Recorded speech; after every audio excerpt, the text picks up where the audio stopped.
Three things about North Carolina today. The Justice Department says the state is violating federal civil rights law and that they have got to clean up their act. And they have until Monday to do so. Specifically, they have till Monday to explain how they're going to do so. I'm talking about that bathroom law that they passed in North Carolina and who is allowed to use which public toilets. The governor signed the bill in April saying basically whatever gender you consider yourself, doesn't matter. You have to use the public bathroom that corresponds with your birth certificate, the sex on your birth certificate. Doesn't matter if you're transgender. You got to use the bathroom that you're listed as.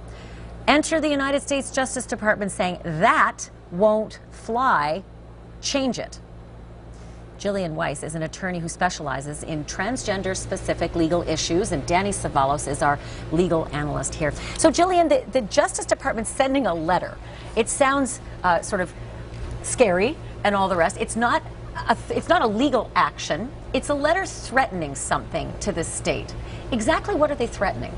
Well, they're letting the state know that there is a federal law that prohibits discrimination based on sex, which includes transgender people, and that under Title IX, which gives funding to state and other organizations that receive federal funding, if they are violating that law, they cannot receive that funding. So basically, this is a saber rattling from the federal government to this state to say, what you're doing we don't appreciate, and you're going to feel it in the pocketbook. Or is there more? Could they do more than just withdraw some funds? Well, there's many actions that could be taken, and more than by the federal government. Certainly Lambda Legal has brought a lawsuit against the state of North Carolina to say that this violates the United States Constitution and other federal laws. But the United States Department of Justice has an obligation under the law not to provide funding to those who discriminate. And that's Title IX, you said. What that, of course, would only pertain to, education and schools. But then there's the Occupational Safety and Health Act, and then there's the Civil Rights Act, which basically blankets all the other folks who maybe aren't in schools, etc. Danny Savalos, we seem to be going back and forth so often on this.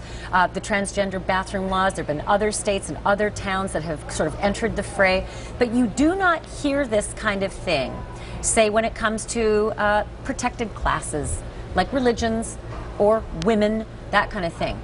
How does, say, a transgender person become part of the protected classes so that there isn't this back and forth any longer between states and government, and there's no more litigation over it? Protected classes are creatures of statute. You have race, you have national origin, you have religion. Some of them come from the Civil Rights Act of 1964, and others have been created along the way. For example, the Age Discrimination Act for people over 40 is a federal statute that prohibits discrimination against people based on their age.